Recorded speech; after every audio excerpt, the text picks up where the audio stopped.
하박국서 오늘 네 번째 말씀입니다. 하박국서에 나오는 가장 중요한 단어가 있는데 그것이 믿음이라는 단어입니다. 믿음의 핵심이 그럼 무엇이냐? 하나님의 때입니다. 하나님의 때를 아는 사람은 현실이 어려워도 낙심하지 않고 견디며 살 수 있습니다. 하나님은 사랑의 하나님이십니다. 또한 심판의 하나님이십니다. 따라서 죄의 결과는 사망입니다. 하나님의 때에 그 심판은 확실하게 이루어질 것입니다. 하지만 하나님을 알지 못하는 사람들은 이런 것이 우습게 여겨질 것입니다.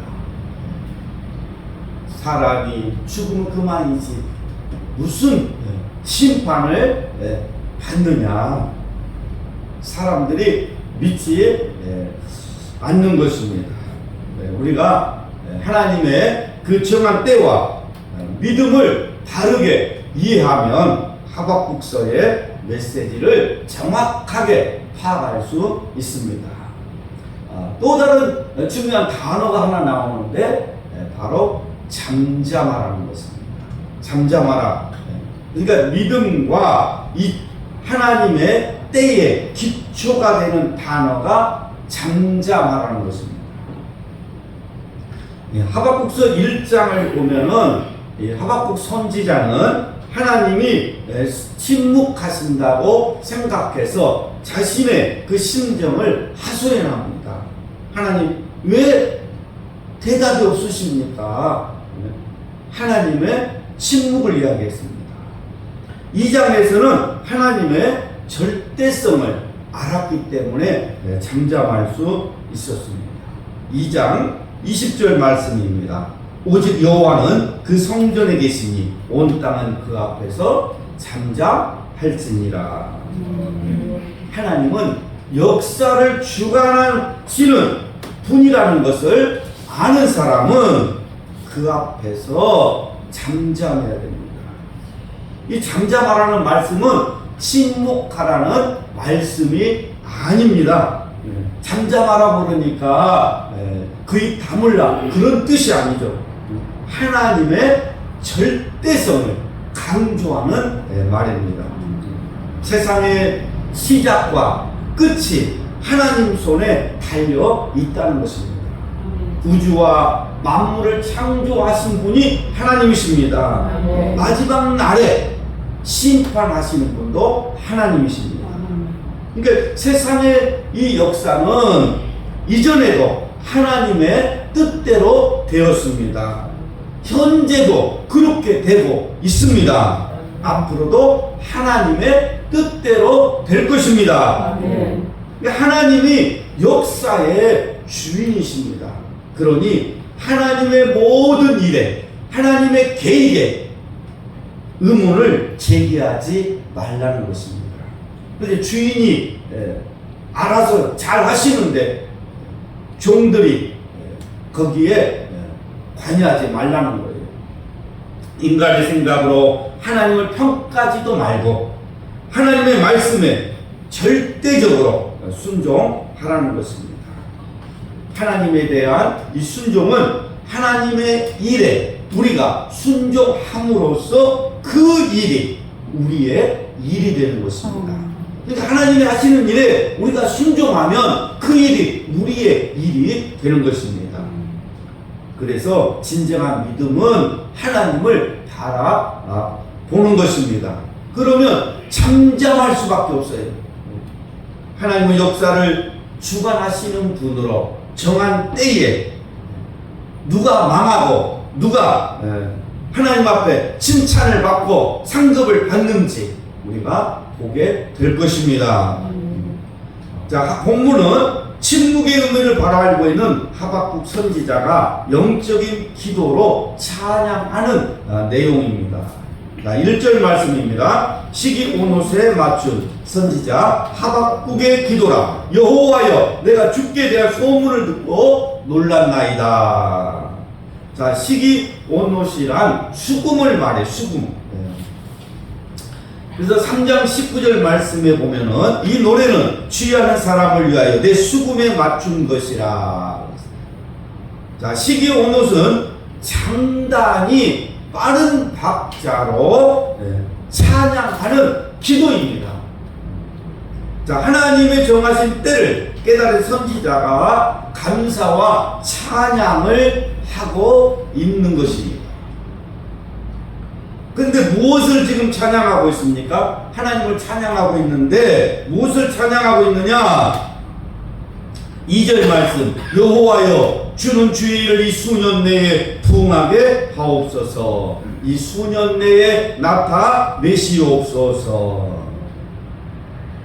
자, 이 찬양의 중심이 부응입니다. 부응을 지금 찬양하고 있어요. 부응을. 자, 이 부흥의 단어의 원래 이 목적이 있는데 그 목적의 뜻이 보존하다, 깨끗하게 교정하다는 의미가 있어요. 깨끗하게 교정을 하다. 그런데 이 단어가 요즘에는 다른 의미로 지금 쓰이고 있습니다. 성경의 본질적인 의미보다는 사람들이 자기 좋을 대로 편하게 지금 해석을 하고 있다 이 말이에요. 오늘날 사람들은 더 나은 삶을 원하기 때문에 현재의 삶에 만족하는 것이 아니라 다른 사람들이 잘 되는 것을 부러워합니다. 자기 현실에 만족을 못해요. 다른 사람이 잘 되는 것을 부러워해요. 그래서 그들처럼 이 외형적인 환경이 좋아지고 물질의 복을 누리기 위해서 노력을 합니다. 사실 이 외적인 풍요 또 이 외적인 이런 환경은 오늘날 사람들에게 인기가 많죠. 오늘날 모든 사람들 다 외적인 풍요와 좋은 환경을 원하고 있어요. 그럼 오늘날만 그런 것이 아니에요. 이스라엘 백성들이 애굽에서 이제 출애굽을 해가지고 가나안 땅에 들어갑니다. 가나안 땅에 들어가 보니까요, 세상이 완전히 달라요. 거기에 사는 사람들은 아침에 보니까 빵을 먹어요. 그냥 먹는 것이 아니라 꿀에다가 빵을 찍어서 먹어요. 그 이스라엘 백성들이 얼마나 부러워하겠어요. 야, 저 사람들은 바알을 섬기더니 풍요로운 복을 받는구나. 그러니 우리도 이제부터 하나님을 버리고 바알을 섬겨야 되겠다. 그래서 이스라엘 백성들이 바알을 섬기기 시작합니다. 그러니까 이런 외적인 환경, 풍요 이런 것을 좋아해요, 사람들이. 근데 우리가 이 부흥회를 한다고 할 때 부흥이라는 단어를 쓰죠. 부흥회, 부흥. 왜 부흥회 한다고 그럴까요? 다시 부자에 흥할 흥자. 우리도 다시 한번 잘 살아보자. 그래서 이 부흥이라는 단어를 쓰는 거예요. 그래서 교회가 부흥해야 됩니다. 우리 교회가 부흥해야 됩니다. 그럴 때 제일 떠오르는 것이 뭐예요? 무엇을 강조합니까? 교회가 부흥해야 된다고 하면 교회 건물을 확장을 해야 되겠죠. 교회 건물을 크게 부흥하려면 지어야 될 거 아니에요. 그 다음에 성도들의 숫자가 많아져야 돼요. 교회 건물을 크게 짓고 성도들이 많아지면 우리는 뭐라고 말합니까? 부흥했다. 부흥이라고 말을 해요. 근데 눈에 보이는 것을 가지고 교회가 부흥되었다 이렇게 말하고 있는 것입니다. 그러니까 이 개념 자체가 성경이 지금 의도하는 것과는 완전히 달라요. 성경이 말하는 부흥은 무엇이냐? 하나님과 나와의 관계입니다. 신앙의 성숙을 말해요.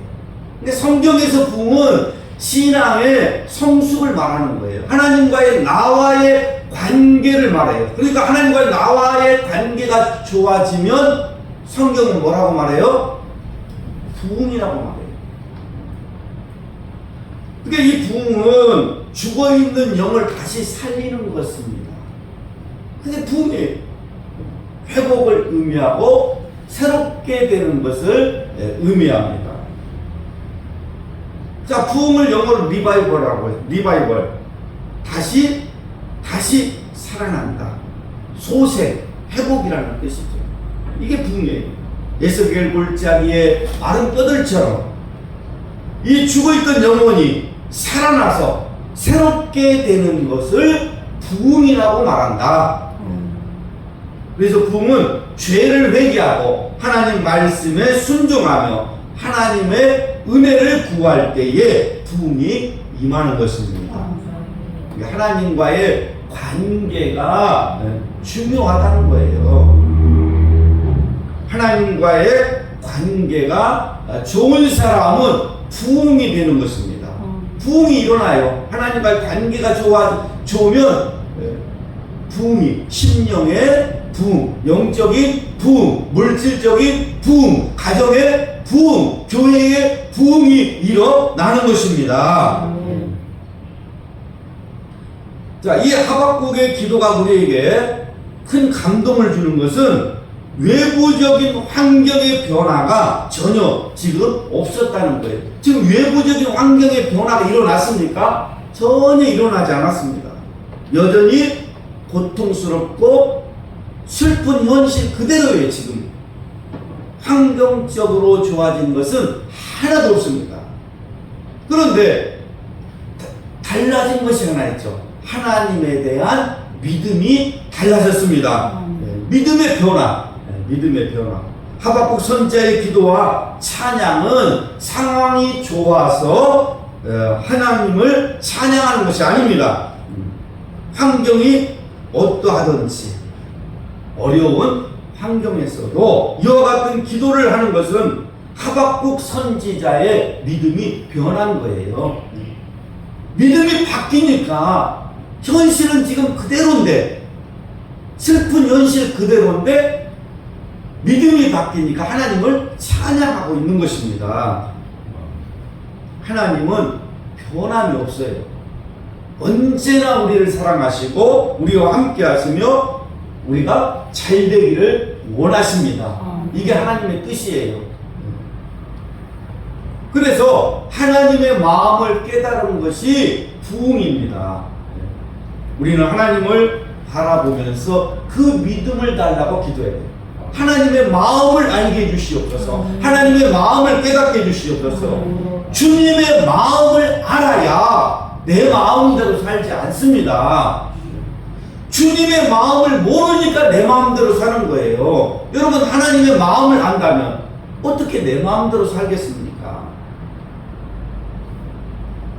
성도는 믿음으로 살고 하나님은 그 믿음으로 부흥케 하십니다. 그러니까 믿음으로 우리가 살면, 하나님과의 관계가 좋아지면 부흥이 일어나는 거예요. 영적인 부흥도 일어났지만 또 물질의 부흥도 일어나고 사업의 부흥도 일어나고 교회의 부흥도 일어나는 것입니다. 그래서 우리가 날마다 부흥의 역사가 일어나도록 하나님 우리를 축복해 달라고 여러분 기도하십시오. 하나님을 믿는 믿음만이 세상을 이길 수 있습니다.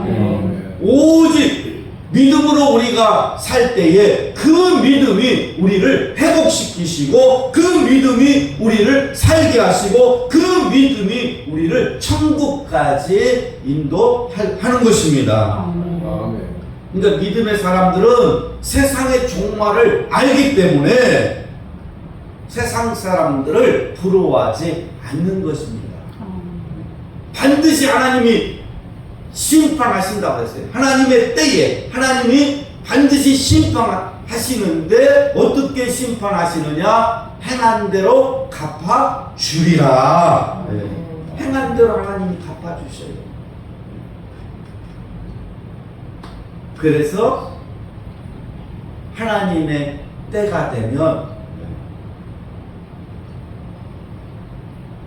세상 사람들은 어떻게 되는 거예요?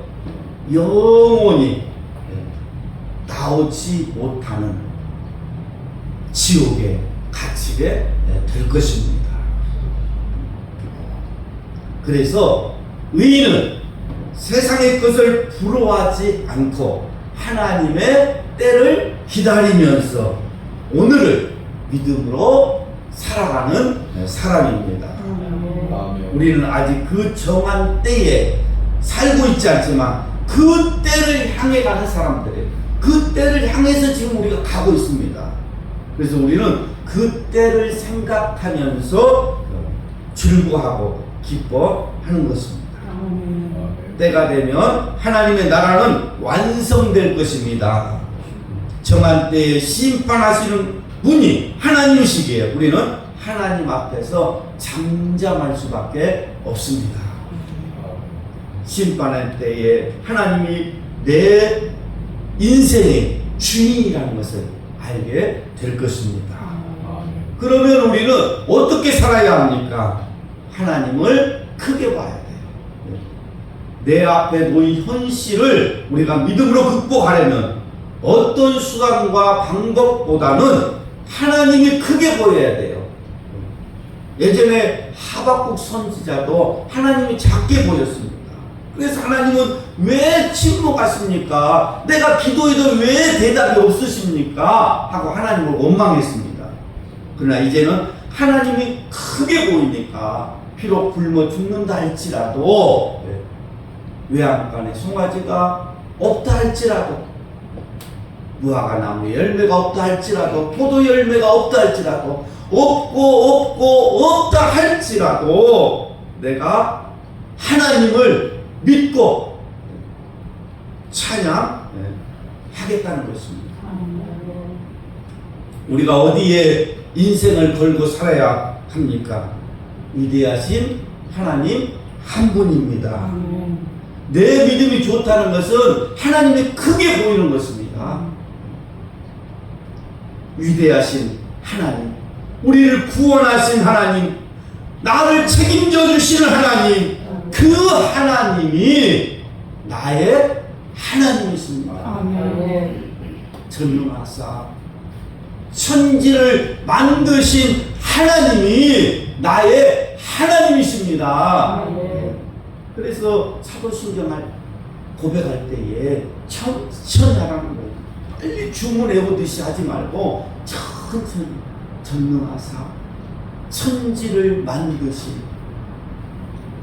그 하나님이 나의 하나님이신 것을 믿습니다. 아멘. 사도신경은 신앙 고백이잖아요.